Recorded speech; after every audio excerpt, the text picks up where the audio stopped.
Welcome to the Humanism Now podcast. I'm your host, James Hodgson. Our guest today has been at the forefront of the skeptical movement for more than 15 years. Michael Marshall, or Marsh as he's widely known, is the project director of the Good Thinking Society, president of the Merseyside Skeptic Society, and editor of The Skeptic. He co-hosts the No Rogan podcast and has been the co-host of Skeptics with a K for more than 15 years. Through his long-running Be Reasonable podcast, Marsh has interviewed proponents of pseudoscience and conspiracy theories, and his undercover investigations into psychics, anti-vaxxers, and alternative medicine practitioners have informed reporting across the UK media. Beyond his media work, Marsh has lectured on journalism and public relations at universities, helping students understand how misinformation spreads. Michael is also one of the co-founders and organisers of QED, the UK's leading skeptical conference, which this year hosts its final edition in Manchester in October. The event is already sold out, but today we'll explore QED's impact and legacy and what it means to dedicate one's career to skepticism. Marsh, welcome to the podcast. Welcome to Humanism Now. Oh, thank you very much. It's a pleasure to be here, James. So you personally define yourself as a skeptic. You have built a career on being a professional skeptic. But I think it might be helpful to start by understanding how you personally define skepticism. Is this a worldview? Is it a set of tools? Is it a community? All of the above? What's your personal definition of skepticism? Yeah, so I'd say it's a mix of those things, really. What I would say is I don't like using it as a label to suggest that I'm somehow better than or smarter than or less likely to fall for misinformation than someone else. So I see skepticism as I'm a skeptic, therefore I'm going to try my best to use skeptical tools to analyze the stuff I come across and to try and think critically. And I'm going to fail to do that, but I'm going to fail to do it slightly less frequently than I would if I wasn't trying. And I think that's what I prefer skeptics to sort of see themselves as, rather than it can be easy to fall into this idea of I'm a skeptic, therefore point me at something to be right about. And I think the moment you do that, you're very much setting yourself up to give yourself a lot of blind spots that you just miss something very fundamental. So for me, yeah, skepticism, it's a way of approaching life. It's a way of evaluating the things you come across. And also it's a way of giving yourself kind of goals, aims, missions. I don't know. Like I think being a skeptic also means that we should be looking out for other people, because when we're in the worst position we might come across in our lives, that's when we're most vulnerable and least able to think critically and assess things critically. And if I want someone to watch out for me when I'm in that position, I need to be watching out for other people when they're in that position. And we can all, therefore, watch each other's backs. So it kind of is a community. It's a worldview. It's a set of tools, all of the above. But it's not a label that gives you a right to say that I am smarter than everybody else and I can't be wrong or I'm infallible. That's the one thing it definitely isn't. Yeah, I think that's a really important point to make up front. And actually, I found as well, the times when skepticism has been most useful for me is when someone else has pointed out an inconsistency or a fallacy in my own reasoning. And so that community element is really important, actually, that you want to be around people that can also help you correct your thinking. As you say, it's not about a way of proving that you are right or a label to say, well, I'm a skeptic, therefore I must be thinking clearly about this. It's more that practice, which is relational to the world. Yeah, absolutely. And that community aspect is so important. And it's also important because a lot of people view the world this way or try to view the world this way. And what they'll find, and it's something that I found when I was growing up, is that you care about certain issues that the people around you don't really care about too much. So I remember talking to my friends when I was still at university or the back end of university, saying about how it bothered me that people were faking psychic ability. And my friends were like, yeah, but why do you care? You're never going to go and see a psychic. You're not going to believe in it. So why do you care? And so I care because other people are going to be persuaded and they're going to be in this kind of vulnerable position. And so what we find with skeptical communities is that there's a lot of people who felt like they were the only ones they knew, who recognized this stuff was not true and cared about it. So they knew people who believed in it and they knew people who recognized it wasn't true and didn't care, but they seemed like they were the only ones who were motivated to do something about it. And so they felt very alone until they found this community of other people who care. And I think the thing is probably also true of humanists and atheists too, is that it can be lonely when you grow up in a community or a society that doesn't value that kind of critical thinking, especially around sacred cows. You can feel like you're the only one until you find atheist and humanist and skeptic communities. It's definitely a common feedback when I explain humanism to friends who probably share many of the same views and values. That's great, but why do you need the label? Why do you need to go out and practice it? And actually, I'm interested to know what your common feedback when people would ask you that question, particularly around the example you gave. Why care about someone else going to see a psychic, going to see a pseudoscientist, if it gives them peace of mind, if it has potentially a placebo effect on them? What motivated you to say, actually, no, this is something that I need to investigate and expose? Yeah, so there's a couple of things. When it comes to the label, I've had it said before. In fact, my wife is somebody who is a skeptic who wouldn't call herself a skeptic, even though she co-runs QED with me. She's one of the organizers. She just doesn't need the label. And for me, the label's useful because you need to have something on the door to make people recognize that's the door they need to walk through. We need to gather around something, and the label's useful. But I think the reason that I am motivated to do something about the pseudoscience that I see is that I can't sit comfortably with the idea of harm being done to people. Especially harm where there is somebody exploiting someone, where somebody might be profiting from that, and where somebody might be putting their trust, their faith, their time, their hope, their energy, their money into something that isn't going to help them and may even harm them. And part of that comes, I think, from an atheistic position. Like, I don't believe there is an afterlife. Therefore, I believe that this is our only life. And so if it's my only life, it's your only life, it's everyone's only life, how can I in good conscience sit by and watch somebody's only shot at living be diminished in some way by someone who is exploiting them or taking advantage or even just selling them something unknowingly that doesn't work? So I think that's important. I think when it comes to the idea that some things offer people peace of mind, I feel a little uncomfortable with just accepting that, partly because somebody who is saying they're talking to the dead, they might well believe that. I've met people who fundamentally believe that they're psychic, and I think they're wrong about that, and they can't demonstrate that they're right about that. I think even if people feel like this constant conversation with their lost loved ones is doing them some kind of good, I don't know that it actually does do them good in the long term. I think there are harms from that. It can stop people processing their grief and eventually moving on, because why would you move on if your husband isn't really dead, but he's just in the next room and this person will talk to him for money? Why would you move on from the person that you love if they're not really gone? So I think arresting that grieving process is in itself a harm. And I think the other harm, especially when it comes to psychics, is because there isn't an afterlife, in my opinion. Certainly there's no evidence of an afterlife. We shouldn't believe there is one until there's evidence. If there isn't an afterlife, we're never going to see those people again. All we have to remember the person we loved is the memories that we have. And the problem is when we go and see somebody who isn't in contact with that person and they tell you what that person is saying and how they're doing and how they're feeling, what they're doing is they're inserting these false memories in among your real memories, kind of like cuckoo memories, that in 10 years' time, when you think about your granddad, will you be able to remember the man he was, or will it be infected by the thing that the psychic said was happening, the thing that the psychic said your deceased granddad told them? I think those memories get corrupted and degraded when they get infiltrated by things that aren't real. So psychics, if it was real, it'd be remarkable. We have to keep an open mind to the idea that somebody might be able to prove it, but we should ask them to demonstrate it and prove it under good conditions before we invest our time and our energy and our money in it, because it does people harm. And the same is true about alternative medicines, and the same is true about all sorts of other pseudosciences. We have to set a bar as to where we draw the line on what we will believe.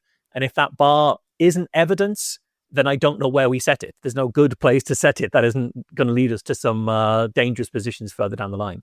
Yeah, and you would think as well that if they truly believed that it was true and they truly believed the claims that they were making, they would want more inquiry and scientific studies into what they're doing, because, as you say, if they could prove it, this would be one of the huge revelations and biggest discoveries in the world. Yeah, absolutely. And that's why I think certainly these days, when you do see tests of people who claim to have psychic abilities, and I've ran several of these tests myself, it tends to be people who genuinely believe, which means that the tests themselves are usually pretty underwhelming. You don't see anything absolutely remarkable happening. And part of me, I've been involved in skepticism 15 years. Part of me wishes I was around in the heyday of the psychic who thought they were smarter than the skeptics, who would sit in a room and knowingly try and cheat and think they could deceive and be doing that deliberately. There are plenty of examples throughout the 70s, the 80s, even in the early 90s of people who would undergo these tests because they thought they could use sleight of hand and other techniques in order to con someone while they're in the room.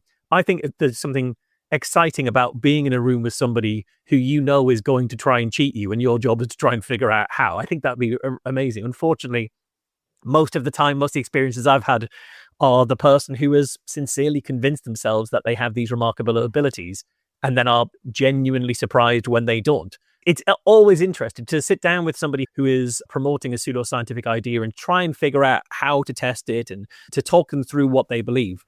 I always learn something when I'm in a room with people who are putting forward these beliefs, whether they're people who are knowingly conning someone or whether they're sincerely deluded. You always learn something when you engage with it, I think. There's amazing clips that you can find online of James Randi from the 70s, 80s, and 90s, I think, exposing many of these supposed miracles. And as you say, it's unfortunately the explanation is always much more underwhelming than the claim, but it's always very straightforward.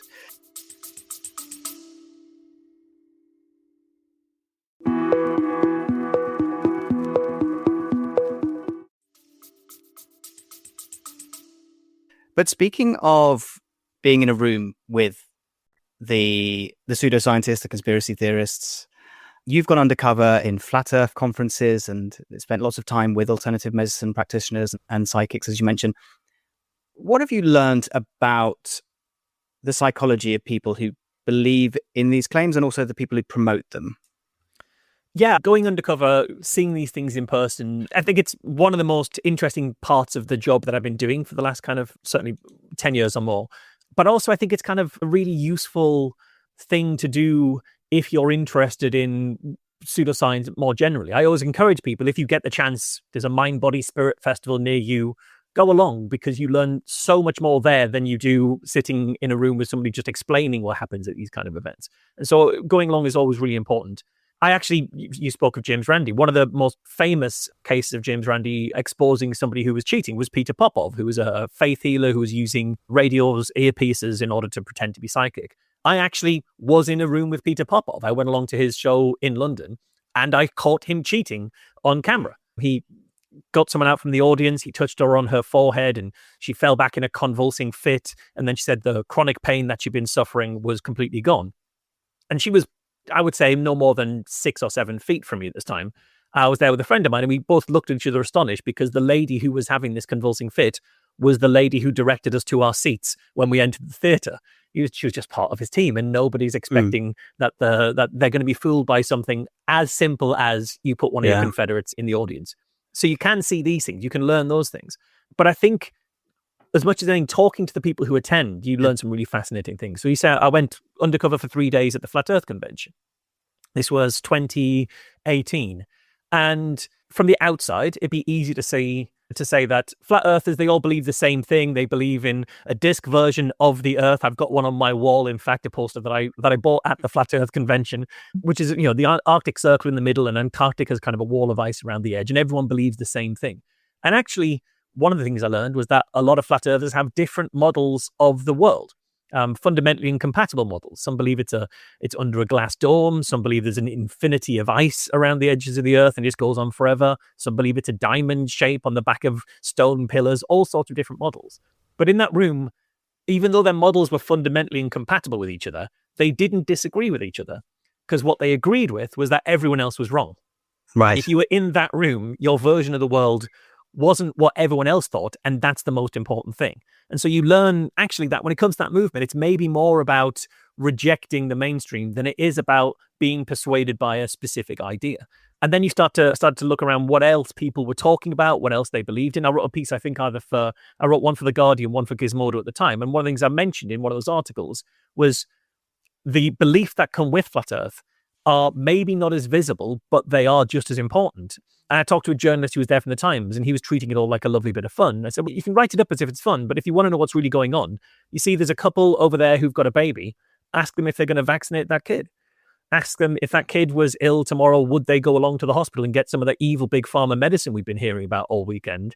Or would they try and treat the kid themselves? And we see that actually those type of beliefs were very common. And I even wrote that the Flat Earth movement was this rejection of mainstream that was a cluster of all sorts of other non-mainstream beliefs, and all it would take is a spark to light it into something dangerous. I wrote that in 2018, and COVID-19 happened at the back end of COVID-19, and that spark happened. So you start to see the patterns of pseudoscience and what kind of leads people into it. And one other story I'll tell, which I think is also useful. If you ever saw any headlines about the NHS funding of homeopathy and how much money was being spent on homeopathy and then how that money stopped being spent, that was my work. I was the person who figured out how much the NHS was spending, and I also got involved in the local contracting decisions around the country to challenge those contracts and those spends on homeopathy. Now the NHS doesn't spend money on homeopathy as a result of the work I was doing with the charity I work for, the Good Thinking Society. But part of that involved going to public consultations and meeting people who were users of the homeopathy service. And I sat next to a lady who was in floods of tears because her medicine was being taken away. And she was explaining that she had this chronic condition. She went to a doctor. The doctor gave her a pill. She went back because it didn't work. He gave her a different pill. It went back because it didn't work. Gave her a different pill. And she felt like she was just being tested on, a guinea pig, she described herself. And then she got referred to the homeopath, and they sat down for 2 hours and talked about everything in her life. And then they decided what they would try and give her. And when she took that and it didn't work, she went back and they talked about why it didn't work and talked for hours about it and gave her another homeopathic remedy. And when that didn't work, she went back again. And if you take a step back, those two pathways are almost identical. Try a thing, didn't work, try a thing, didn't work, try a thing, didn't work. But she was angry at the doctor and felt tested on. And she was so upset and distraught at the idea of losing her homeopathy that she was there in tears at a public meeting. And the difference, I think, is the time and the listening and the investment. The homeopathy didn't do anything, but the fact that she was able to feel heard and connected with, and that someone cared about her, that's the thing that mattered. And I think that's what we see a lot about when it comes to believers. We see people looking for community, looking to feel heard, feel validated. Those are the things that often pseudoscience gives them. And those are the things that we can't unpick pseudoscience until we understand that aspect and that element of it. That's so true. Yeah. So understanding the true motivations and needs that people are falling for. And I guess there must be a difference between the followers of these beliefs versus the leaders and proponents. Was that something that you found, or actually is it a lot of it is the same need for belonging to something which is, you say, potentially anti the mainstream, or just gives them a sense of feeling comforted and heard? So I think there's a broad range. I think there's a range within the community. And then when it comes to the people leading that community, that range expands further. Because on one extreme, you do have the people who are knowingly exploiting, and their motivations are power and money and greed and those kind of things, and a callousness that they don't care what's really happening. Those are in the minority, in my experience. The majority of people who end up even leading these movements tend to be believers at some level. Even a lot of people who are relatively prominent psychics might still at some part believe that they're psychic, even if they're faking parts of it because it's a more impressive show and therefore people will come back and believe me. So you do get a blend in there. But when it came to the Flat Earth movement, for example, the leaders did feel like they were just people from within that community who'd gotten some traction, gotten some fame, some celebrity. And certainly they love the celebrity, love to be seen, they love the attention of being on stage. But every single speaker, I think, that I can remember across the entire weekend, mentioned that their path into Flat Earth involved at some point a personal crisis. Someone described having a mental health crisis. Someone said they lost a job, a loved one, a health crisis more generally. Something happened in their life to make them question where they were or feel unsatisfied where they were, feel scared, feel like the world was against them. And then they discovered the truth of the Flat Earth. So I think that kind of moment of personal crisis is something we have to really understand as a motivational force in sending people off the beaten track off into the wilds. We saw that a huge amount during the pandemic. A lot of people had those moments of crisis and ended up in quite extraordinary positions. So I think there is a broad range even within the movement, even within the community. I once interviewed a guy. Have you ever heard of miracle mineral supplement? This is a new one to me. So it's an alternative medicine which effectively is activated sodium chloride, which is effectively a form of bleach, like an industrial strength bleach, that people will be encouraged to drink, to drop in their eyes, to have enemas, all this kind of stuff to cure everything: AIDS, cancer, malaria, Crohn's disease, COVID-19, everything. It's a panacea. And I think I came across it more than 10 years ago, something like that initially. It was promoted by a guy called Jim Humble. He called himself the Archbishop Jim Humble. He called it Miracle Mineral Supplement.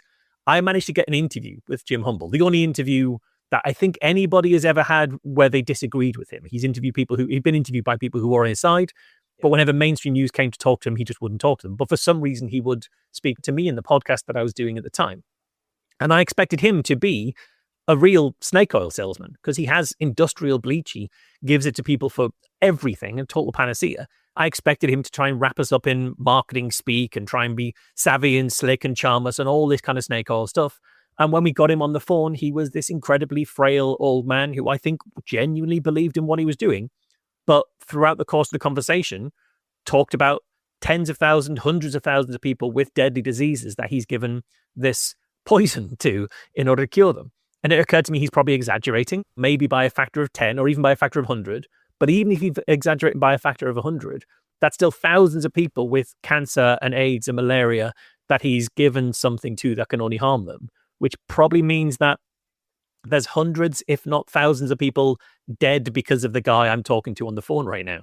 And I think what I've learned from that is that even sincerely held beliefs can be enormously dangerous when they're unchecked by critical thinking. And so it's important that even when people are absolutely sincere, we need to be able to challenge them. Otherwise, they can sincerely walk people into some really dangerous paths. You've written a lot about the use of empathy as a tool when engaging with conspiracy theorists and other fringe beliefs. And referencing a couple of the examples you've given there, you can certainly see the need and power for that when you're speaking with perhaps the woman who's in floods of tears, having used homeopathy. I imagine it's much more challenging when speaking with someone like the gentleman you mentioned who has, even if his intentions were right, given harmful poison to thousands of people. So how do you ensure you practice empathy when dealing with true believers? And when is it most challenging, and how do you overcome that? Oh, God, that's a really good question. I think fundamentally we have to start from a position of compassion and an assumption of good faith until proven otherwise. And I think that's something that we can very easily slip out of. If that isn't our main focus, it's something we can very easily slip out of and assume, well, this person's doing it because they're a liar, because they don't care, because they're trying to harm people, all this kind of stuff. And that's so rarely the case. And I think even when it is the case, you lose nothing by having that assumption first and let the person prove otherwise. When it comes to how I maintain that, when I'm talking to people who are very clearly the people being harmed by it, the people who are believing in it but are doing themselves enormous harm, having the compassion there is very easy. I've talked to people who've had all sorts of quite bad illnesses. And in those positions, it'd be easy to say, well, you're gullible, this stuff doesn't work, you shouldn't be such a fool. But if you have an illness that there isn't a good treatment for, a chronic condition that isn't easily treated, and you're desperate and the doctors have nothing for you, which is unfortunately the case in some cases, then I could totally understand why people would turn to something that isn't well proven, but what have I got to lose? I can entirely understand that. And so we have to kind of show that understanding. Because if you say, why are you trying that? It doesn't work. You're an idiot. It doesn't work. You're just a bad guy taking away hope. Whereas if you say, look, I understand how hard it must be for you. I understand the position that you're in and you want to find the thing that helps best. My worry about taking that is, here are the things that could happen. You're going to be much more approachable. You're going to be much more effective in communicating. When it comes to the more extreme beliefs, it is hard to have compassion. A lot of the times when I've had those conversations, it's because I've been recording it for Be Reasonable or some other kind of place. And I know that if I maintain a compassion first position with the person I'm speaking to, they're going to be way more likely to tell me what they actually think. If I go in and say, you're wrong for these reasons, and actually how dare you think that way? And how do you sleep at night? I spoke to a guy who was absolute and avowed white supremacist. And I could have yelled at him for his racist beliefs. And he would have responded the way he's always responded to people who've yelled at him for his racist beliefs. We'd have played out a conversation that he's had 1,000 times and I've not really had before. And I'm not going to come out well in that conversation because he's got the practice. Whereas if instead, when it comes to those conversations with even quite extreme positions, you start from a position of, I'm trying to understand what you're telling me. And when I try, I hit this barrier. How can you help me pass that barrier? You can show that you're invested in the conversation enough that they might not just tell you the thing they tell people to persuade them, but they might tell you the thing they actually think. Because if you ask me, why do you think the world is flat? Or there's a guy I interviewed who pickets abortion clinics.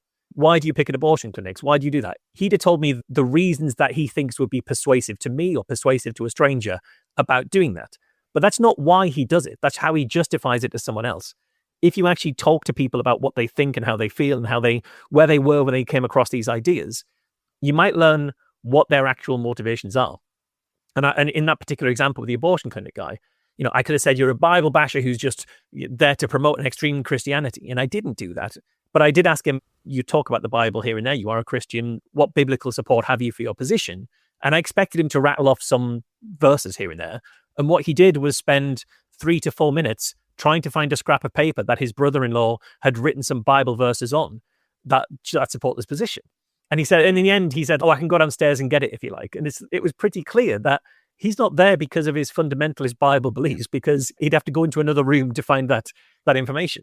So I tried to ask him some questions around it. And what we got to was he had some very specific views about gender politics and about how women try and trap men into relationships by having babies just to try and get money out of them. It was very clearly coming from a misogynistic position and quite a confused gender roles in society position that I would never have got to if I'd have just shouted him about the Bible. So yeah, compassion can actually be not only is it, I think, the right thing to do, it's also a useful tool for getting to the bottom of what's going on, getting a better understanding of people. And when we have a better understanding, we're going to be better at unpicking these ideas. You're potentially getting them to say things they probably haven't, or answer questions they may not have asked themselves. Yeah, absolutely. The way I describe it is kind of, if you shout at people and challenge them in a way of like being aggressive, they're gonna put their defenses up and they're gonna just deflect in the way they've always deflected. And like I said, they've done that way more often than you have. But if you try instead to kind of have a collaborative conversation, you can get them to walk you around the maze that's inside their head, the maze of their beliefs. And if you do that, and you're genuinely interested, you've invested enough that they genuinely think that you want to hear, you can then ask the little questions that nudge them to take a left turn in that maze, and then they're confronted by a wall they didn't know was there. And those are the moments that I think really tell us what's going on with why someone believes in something. Yes. And then, it's very powerful, because then you're in a proper position to try, if you did want to try and change someone's mind, then you understand their motivations and it's much easier to do. And I'm glad you mentioned your work on homeopathy as well. It was quite a reminder to me of just how big an issue that was sort of 10 years ago. And the fact that we don't really hear about it anymore. I don't know if there are still people trying to push it back, but it does show that with the right engagement and involvement from and work by people like yourself, these things can be defeated and can be at least taken out of the mainstream or stop public funds going towards them. And so I wonder then, particularly as you mentioned, going to things like the Flat Earth Society and seeing how one sort of fringe idea can lead to people being open to many others, and it can spread in different misinformation spreads in different ways like that. What do you see as the next big challenges that are coming for the humanist skeptical movement? See, that's a really difficult question, because I think the thing is, we can track that misinformation is virulent in that way. Not just that a piece of misinformation spreads, but that once you are more susceptible to one piece of misinformation, you're going to be more susceptible to others. We can track that, and we can understand why as well, I think. If you think about the flat Earth, for example, if you came out tomorrow as a flat earther, your friends, your family would probably ridicule you or wouldn't want to talk to you about it. You'd find a new community of people who believe the world is flat. You've left one society to join another. If you find something in that society that you find objectionable, you're less likely to challenge it, because if you leave that society, where are you going to go? You're not going to go back to your first society. You can't find a third community. So you're more likely to settle in that second community. And okay, Bob over there keeps talking about the Jews, and I wouldn't normally talk that way, but Bob's good about the flat earth, so maybe I should listen to him. And before you know it, those views have transferred. So we can understand that transference. What we can't always do is predict where it's going next. So when it comes to the flat earth, I interviewed the vice president of the Flat Earth Society in, I want to say 2012, maybe something like that. I think it was the second episode of the Be Reasonable podcast that I was doing. So that was a very long time ago. And at the time, everybody I spoke to had no idea that were the people who believed the world was flat still. I would never have imagined that 4 or 5 years later, it would hit YouTube and become this massive phenomenon. So you can kind of watch what things are out there, but it's hard to see how they're going to grow and take hold. You can see some things coming, and I realize I'm avoiding answering the question of what's coming next, because that's incredibly difficult to do. I was able to do that during the pandemic. By spending time in the flat earth community, I could see there was an anti-vax movement there. When the pandemic came along, and I actually joined anti-vax groups on Telegram and spent a lot of the pandemic undercover in Telegram groups and pointed and watched the way that those groups grew and how they were infiltrated by people who were pushing other conspiracy theories around things like 15-minute cities and digital currencies, and also white supremacist conspiracy theories. That was a very specific thing. They were infiltrated by people who wanted to spread the Great Replacement idea, the idea that there are deliberate attempts to weaken white majority countries by mass immigration of people from other parts of the world. And that's deliberately done in order to weaken the power of the white race. That's the conspiracy theory. Obviously, it's ridiculous. But I was watching that being spread in those spaces by people who were already susceptible to one form of misinformation, and now they're trusting this space. I think, unfortunately, we're going to be seeing that stuff growing even more. When I was seeing the Great Replacement stuff in those Telegram channels, it was still off the mainstream. You wouldn't see it in more mainstream places. Now, places like Joe Rogan. I listened to a Joe Rogan episode recently from 2018, and he's saying that's a ridiculous, weird belief. Isn't it ridiculous that people believe that?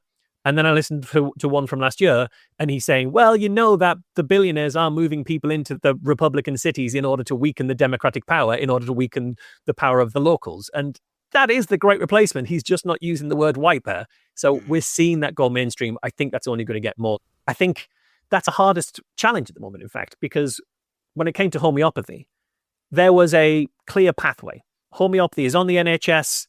The NHS has to go through contracting decisions. If we challenge the contracting decisions, we could stop it being on the NHS. There is a clear something to do. It was a hard thing to do. It took time, it took effort, but it was achievable. You could see it. There are white supremacist conspiracy theories spreading, ... I don't know what the answer to that is. There isn't therefore I'll go to the head of conspiracy theories and get them regulated. There isn't an easy thing. So yeah, I'm worried about that proliferation of conspiracy theory. I'm worried that it's taking a turn towards fascist ideology, and I'm worried that there isn't a very clear way to stop that.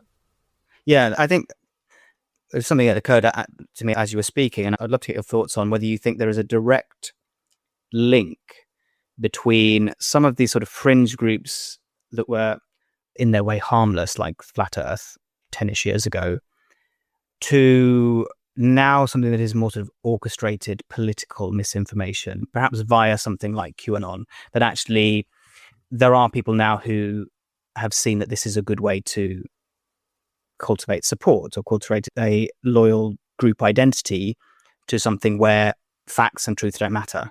Yeah, no, absolutely. I think there's undeniably a link there. And I think the link from Flat Earth in wasn't the strongest one, but essentially, I don't know any Flat Earthers who aren't anti-vaxxers, who didn't turn into anti-vaxxers during the pandemic. In fact, you may have seen the Light paper. It's like an anti-vax newspaper that's freely circulated in cities and things like that. That was established by a guy called Darren Nesbitt, who was the UK's leading flat earther, who was one of the main speakers at the Flat Earth conference that I attended. They don't talk about the Flat Earth in that newspaper, and the anti-vax channels don't like to acknowledge that's some of the origin.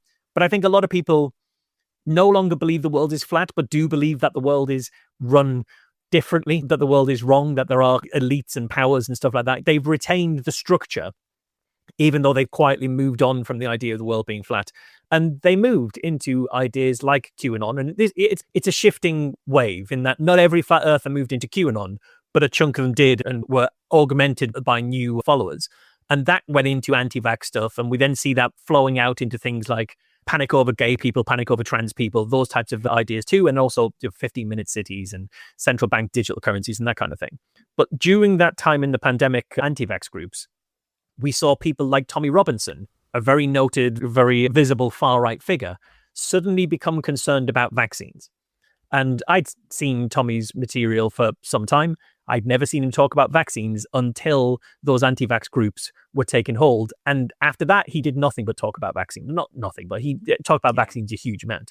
And I actually spoke to one of the organizers, one of the moderators of those anti-vax Telegram groups, partly because I got exposed in that channel as being an undercover sort of journalist, they described me. And I was a little worried, but fortunately, it didn't turn violent. I was okay. I'm dripping in white male privilege, and they didn't come attacking me. But one of the moderators reached out and said, "What have you got to say for yourself?" And I explained my concerns and said, "Look, I've got to talk about this. Come and watch my talk." And he messaged me afterwards and said, "Yeah, you're right. I didn't see it, but I think you're right about this. And eventually from talking, he left that anti-vax movement and joined a skeptic movement, in fact. Really lovely guy, was just going through a very hard time in his life and found all the wrong answers at all the wrong times. But I asked him, you're a very left-wing guy. You always have seemed like a very left-wing guy. Why were you promoting so much Tommy Robinson stuff at the time? And he said, we just struggled to find anybody else who was saying stuff that agreed with us. I really wanted to find channels and sources of vaccine stuff that wasn't Tommy Robinson, but I couldn't find it. He even said they had a meeting of the moderators to say, we need to find other sources here. We need to find better sources because the places that we're going are infiltrated by the far right. And he actually said this on a panel that I was on with him. And I pointed out, you mean you needed to find better sources of misinformation, though? That's what you're saying, is we need to find other sources of misinformation that aren't tainted in these ways. There's a reason he couldn't find sources that weren't tainted in these ways, is that there were actors out there were groups who recognized you've got this massive disenfranchised, disillusioned group of people who are scared and looking for answers. And if you say you agree with the answers they have, they'll start to believe the other answers you have. And it was a phishing exercise. And we saw Tommy Robinson's Telegram group explode. And we saw various other far-right fascist Telegram groups exploding during that. And then when the big, evil, scary dictatorship didn't come in, that COVID was meant to be faked in order to bring in, when we weren't all locked in our local areas and having to scan passports to go to the shops, when that didn't happen, they needed something else to be worried about. And they worried about immigration, and they worried about 50-minute cities. They worried about trans people. They found anything they could to keep that scapegoating going, to keep the band together, because it's a community now. And you need a reason to still be in that community, to still be hanging out with your friends. That's unfortunately the way these things go. But it absolutely was being cynically driven by far-right actors. One of the point I'll use to illustrate that, in fact, the day that Russia invaded Ukraine, that started the war in Ukraine, all of my anti-vax channels were immediately pro-Russia overnight. They never said a thing about Russia, never said a thing about Ukraine. The second that war kicked off, the second that Russia invaded, every one of my anti-vax channels were pro-Russia. And that's because they were pro-Russia already. They just didn't know it. All of the sources that they were using had already been trained to accept Russian sources of disinformation as perfectly legitimate. So the channels were there, the networks are there, they just have to switch out the material, and they had a ready-made audience of people willing to gobble it all up. It's fascinating. Going from sort of divisive, dangerous community, inclusive and positive communities. You are also one of the organizers of the QED conference. As mentioned, sadly, this will be the final edition this year. It's been a pillar of the skeptical humanistic calendar for many years. But for listeners who don't know, what is QED and what makes it such a special event? QED is a conference that we run in Manchester. We've run it almost every year since the first one in 2011. And it's run from the grassroots. So it's run by myself and some colleagues from the Merseyside Skeptic Society, some colleagues who were in the Greater Manchester Skeptic Society. And it's grown into a few other people who weren't allied with either group. But it is very much designed to be putting the community at the heart of it. At every point of our decision-making when we put the conference together is what is best for our attendees. The speakers that we invite with a mind to who will best fit in with the spirit that we have, which is that we're all in this together. We're all here to do something. We're all here because we care. We're all here to be part of the same community. We don't really go for the idea of like, well, here's a big celebrity speaker and they're on stage because they're big and famous and celebrity, and that's why they're there. We want to go for like, here's someone who's got something interesting to say, and you're in the audience, and if you have something interesting to say and do some really interesting work, you could be on stage next year. We're all part of this same thing together. And it's an event that takes a lot of organizing because we try to make it as difficult as possible for you to decide what you want to do while you're there as an attendee. So we have a main stage of speakers, but we also have a panel room that's running simultaneously, and a live podcast room that's running simultaneously, and a hands-on workshop room that's running simultaneously. And at any given point, there's 3 or 4 different sessions that are going to be interesting. And it's become a thing, that the communities of British skepticism and even international skepticism see as theirs. And that's how we always wanted it to be, that the audience feels like this is their space. They're not buying a ticket and becoming an attendee and passive consumers of a thing that's there to justify a speaker's fee to the person on stage. It's very much here is an event that we'd want to attend. For me, it's always been an excuse to get people together so they know each other. I've always wanted to have the different people who care about this stuff get together in a room for a weekend and get to know each other so they know that they're part of the same kind of community. And also the people who have similar kind of interests and concerns to find each other and then maybe do something together, find a way of doing a project, finding something to challenge, doing something to take skepticism beyond the event. So yeah, that's QED. And it's lovely that we have a massive international audience as well. There's people who come over from America as their main conference, their main sort of skeptical, humanist, atheist conference. They'll come to QED because they like the spirit and the feel that we have for the room. Yeah, it's something I'm remarkably proud of. Oh, quite right too. And what do you hope will be the legacy of QED? I hope people go away and take those connections they've formed and the spirit of compassionate skepticism.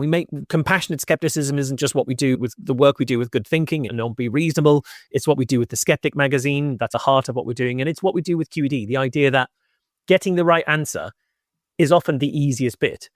What you do with it and how you communicate to people is the more difficult bit, but also the most important bit. It's not enough to just be right yourself alone in a dark room, telling yourself how right you are. It's much better to be trying to influence the people around you to have a better experience of their lives by embracing the tools we have to check what's real and what's not, and therefore avoid being harmed. That's what I think I'd like the legacy to be, that people continue to take that compassionate skepticism message on. And I know there's lots of skeptics in the pub groups across the country who also make that the heart of what they're doing. And there's initiatives like Skeptics in the Pub Online for people who don't have a local group. You can just go to sitp.online and you'll find a monthly Skeptics in the Pub talk and a Zoom pub where people can join and have that community online, trying to kickstart the community and keep that community going. That's the legacy I hope QED continues to have.